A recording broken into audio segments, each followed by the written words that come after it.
Cette année, nous avons choisi de monter un spectacle sur la vie de Molière dans le cadre d'un cycle sur la mémoire où on a eu un spectacle sur la mémoire intime, où on aura quelque chose sur une mémoire historique, et Molière représente pour nous la mémoire collective théâtrale.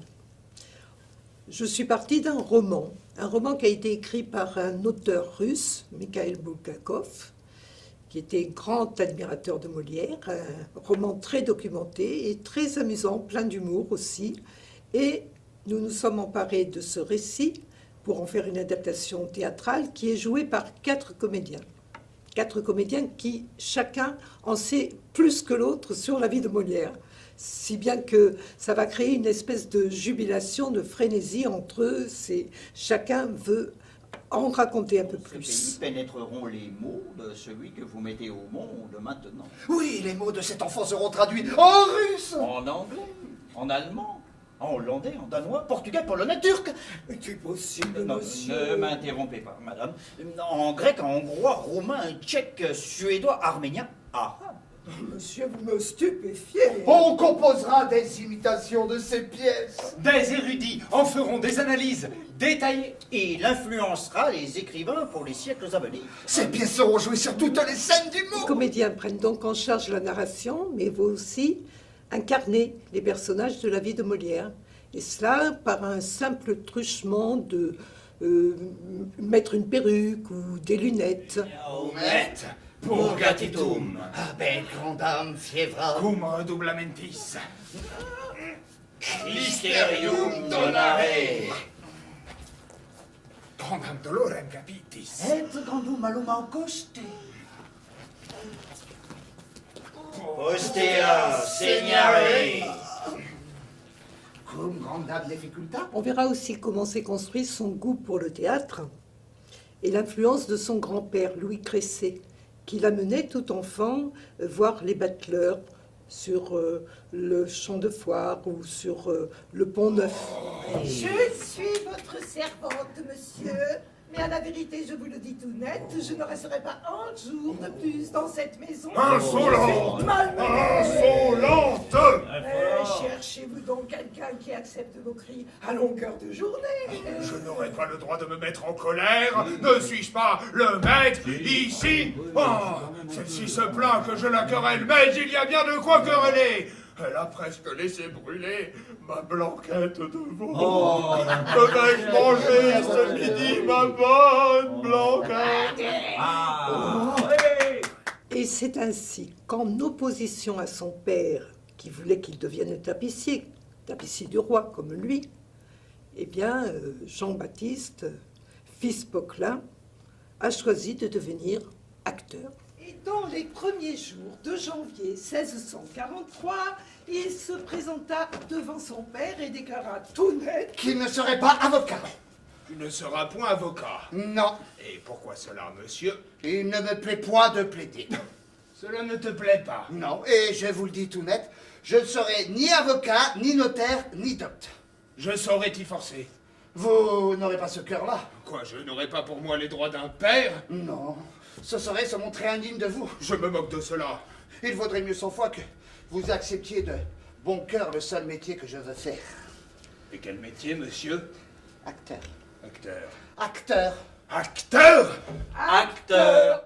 et le 30 juin, une convention fut conclue.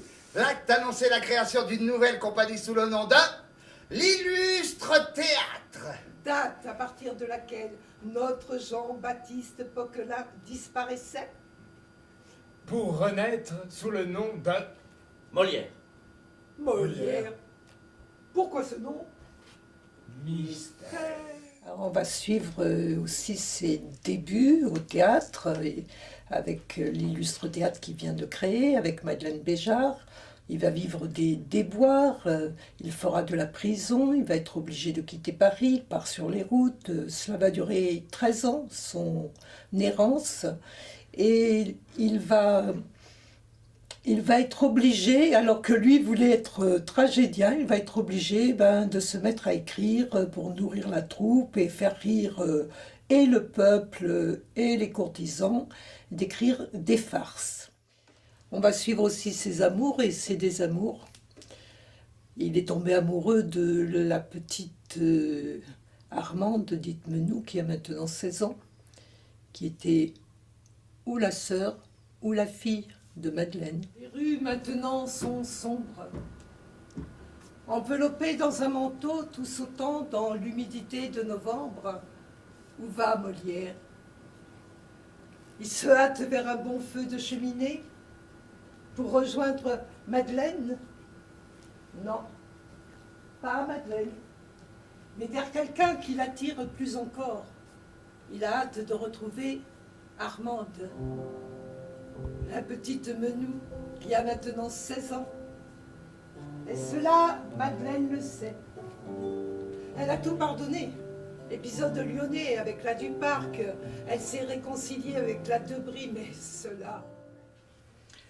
Il est maintenant revenu à Paris, il est installé à la cour, tous les sens, ce sont des nouvelles comédies qui s'enchaînent les unes et les autres par commande de Louis XIV.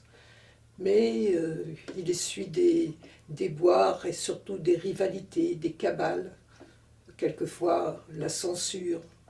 Et peu à peu, tout en continuant malgré tout à travailler, son humeur s'assombrit. Et tout le monde connaît la fin de Molière, qui va mourir tout en jouant le malade imaginaire, sa dernière pièce. Molière était comme un loup solitaire qui sent à l'entrée de la tanière le souffle des chiens excités. C'est un ruston! Un plagiaire. Juste bon à voler les idées des Oh, autres! ça peut jouer! César, mais ça bégayait! Coquille. Quoi, Coquille? Oui, plus coquille que lui, tu n'en pourrais trouver. Incestueux! Fou! Il a épousé sa propre fille! Donnez-moi votre pouls! Voilà un pouls qui fait l'impertinence, je vois bien qu'on ne me connaît pas encore. Qui est votre médecin? Monsieur Purgon. Tout cet homme-là n'est pas écrit sur mes tablettes entre les grands médecins. De quoi dit-il que vous êtes malade? Oui, il dit que c'est du foie, d'autres disent que c'est de la rate. Oh, ce sont tous des ignorants, c'est du poumon que vous êtes malade. Du poumon. Oui, que sentez-vous? Oh, je sens de temps en temps des douleurs de tête. Le poumon. Et il me semble parfois que j'ai un voile devant les yeux. Le poumon. J'ai quelquefois des maux de cœur. Le poumon. Oui, quelquefois, oui. Il me vient des lassitudes par tous les bords. Le poumon. Et quelquefois, j'ai des coliques dans le ventre. Le poumon, vous le dis-je. Vous avez appétit à ce que vous mangez. Oh, oui, monsieur. Le poumon. Vous aimez avoir un peu de vin. Oh, oui, monsieur. Le poumon. Que vous est-il arrivé, maître? Rien du tout. J'ai simplement eu un élancement de la poitrine, mais cela a vite passé. Et comment le public a-t-il accueilli le spectacle? Oh, splendide! Ah, Mais vous avez mauvais air, maître. j'ai très bon air, mais je me sens soudain un froid. Et il s'est mis à claquer des dents. Oh là! Quelqu'un, vite!